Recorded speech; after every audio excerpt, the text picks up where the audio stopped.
We've lost so many. The anger, the sorrow. You will never rest knowing that she's out there. Commander.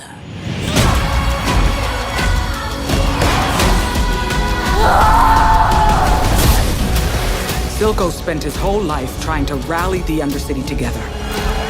Like it or not, you're a symbol. You have the chance to pull it off.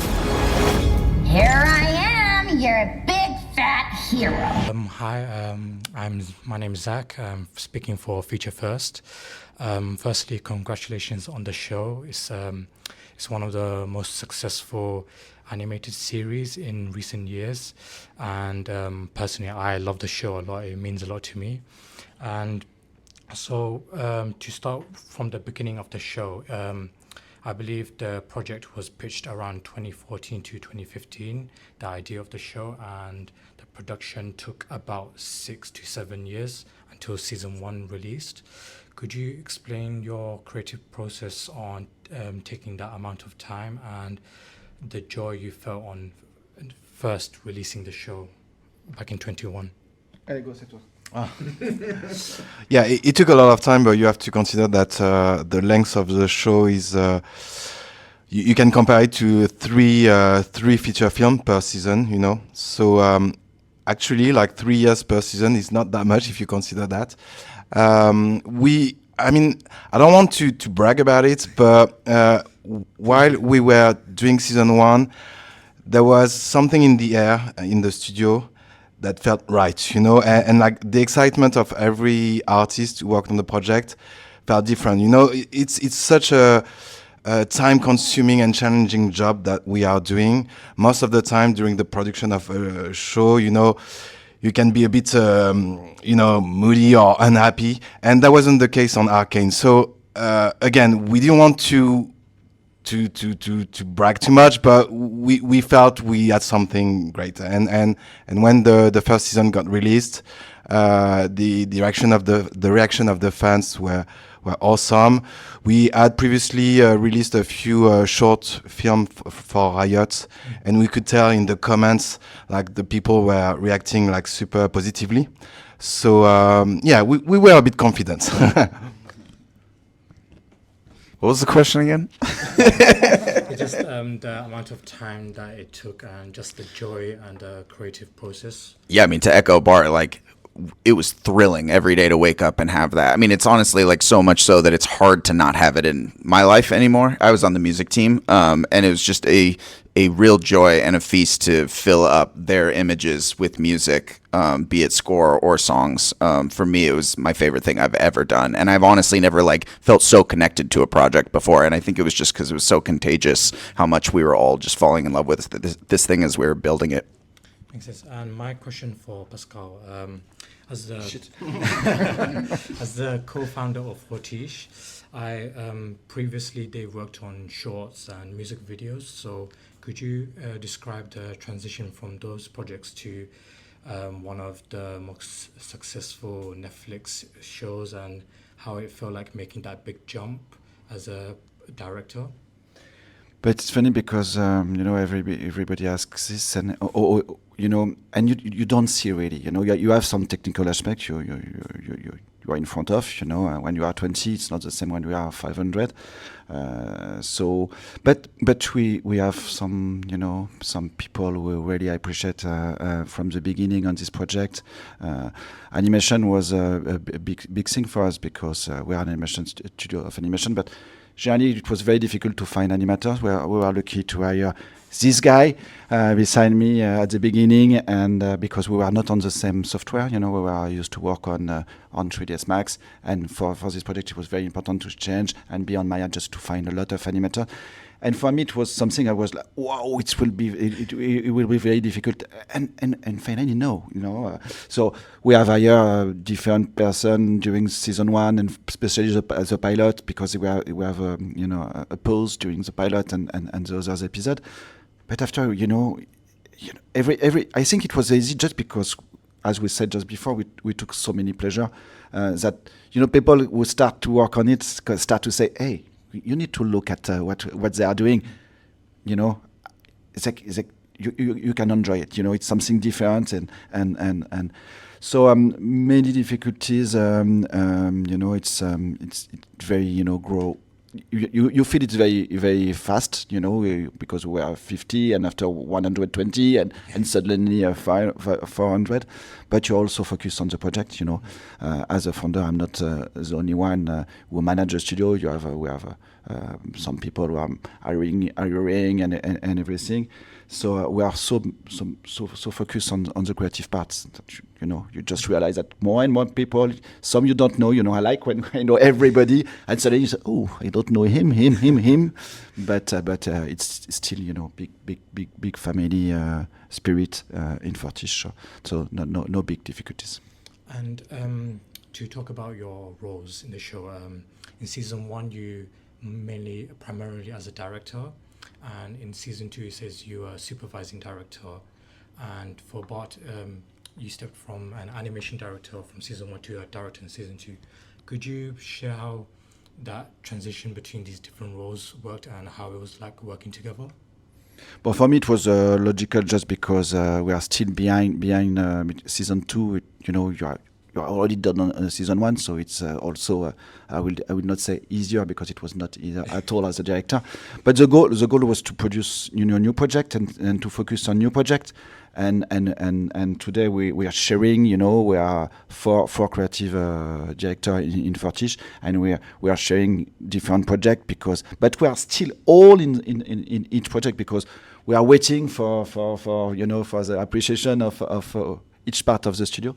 But for me, it was logical, and Bart. It was also logical for us to make him become the new director of this show. So I will let him talk about that. But no, the real chance was to get to work with these kind of people like Alex, and that was like no, I knew. But yeah, getting to work with Amanda, the writer, and Alex on the music was just such a pleasure. Getting involved in the creative process even more, that was very enjoyable. But yeah, it felt natural. Pascal was kind enough to include me in that great adventure, and we worked together on like 15 years ago when we were like 5 in Jérôme's apartment. So I know everything about Fortiche, and Fortiche now is family, and yeah. So my question for Alex, as the show is like a steampunk tragedy mixed with epic, and there's both a grand nature between these two different cities of different natures, and of course there's a family story from season 1 that starts off. Could you explain or share your creative process in terms of the music style that you wanted to accentuate the story's themes and the tones, especially some of the characters' moods, and also if you have any particular influences that helped give you some inspiration? For sure, yeah. Season 1, I think, was sort of was about painting. Piltover and Zahn was really kind of our inspiration for how we were building a lot of our sounds. Piltover being like this Baroque, classical, like orchestral, refined kind of sound to match that. And then Zahn being this like sexy, dirty, found percussion, grimy. And we also like kind of put both of our songs into both buckets as well. Season 2 becomes much more of a character study of all these characters as they then transition into either going above ground or below ground, or just becoming way different than the characters that we got to know in the beginning. So I think our music also became a little bit less about the setting and more about the characters themselves. And I think for season 2, that's really what like the overall was in the songs as well, was like writing lyrics for these characters that are going through these epic arcs that are so much different than what we had set up, and just kind of seeing how much of our melodic ideas that we set up in season 1 we could kind of stretch and bend and invert and make match the characters. Okay, thank you. And to talk a bit about the characters in the show, what were the ideas for making Victor's theme develop through the story, as in the idea behind weaving the hex deck with his theme in general? Could you share that? The music, you mean? In general, like, so with Victor's character arc throughout the show, you see how the hex tech kind of weaves into his theme. Could you explain the creative process behind that? I'll pass the mic over to them. I got to watch our sound designers deal with this too, which was one of my favorite parts of season 2. You can hear Victor's voice as it just starts to become more and more morphed, and by the end of the season, it's exquisite what they were able to make it sound like. So I got to see how they were peppering it. For us with the theme, Alex Temple wrote this Victor theme, and we got to do something similar, which was like distort it over time. Well, I think so. Can you repeat exactly the question? You see the evolution of you're asking for the evolution of Victor and the hex deck, how they combined and you developed through the show. Well, 2 minutes, yeah. It's if there is something very clear, it's the evolution of Jason and the relationship between Jason and Victor from the beginning, because the script was the ending and the fact that we will make Victor evolve and become the champion we can see on the show. So there is something. Victor is one of my favorite characters on my scene because it's a very positive character from the beginning. Someone who don't want to be in front of the camera. Even so, sometimes I feel like that. I'm doing a lot of interview, but it is like that. I like the comparison we did at the beginning between Jace and Apple. Wozniak and Steve Jobs. And Steve Jobs, you have Steve Jobs, who is the guy in front of the camera who makes the thing big, and you have the guy behind who create a lot of things, but nobody know. For me, this kind of this moment in if I remember episode 1 of 4, season 1, episode 4, when do you want to participate? No, I'm the guy of the shadow, but he's always positive. But you have this dark thing in him, and for me, it's very very great character, and we work a lot on him. So most of the time, we ask me who is a favorite character. Of course, Jinx for me she's huge because she's part of Fortiche from a long time. But this character is very dramatic and it was a lot of work, in terms of design, in terms of sound design, in terms of music for this ending. And I don't know if you want to add something, Bart? No.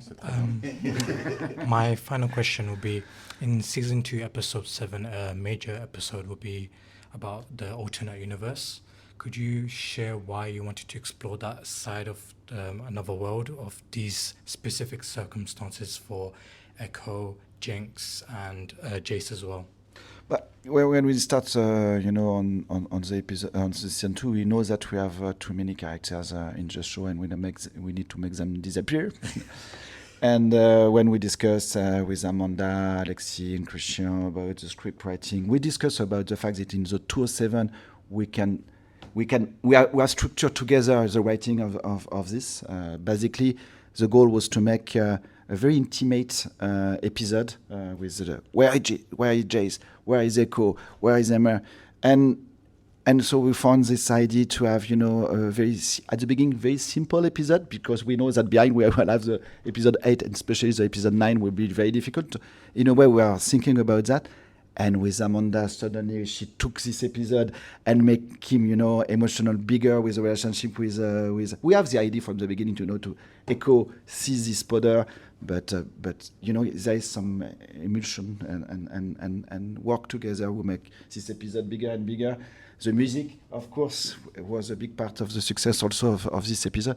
So we were all in love with this episode. And when everybody start to see the 3 first episodes, they say. And after the second act, say, wait for the episode 207, and we know it will be a huge success, and we are not disappointed. Nothing to add. Thanks so much for your time.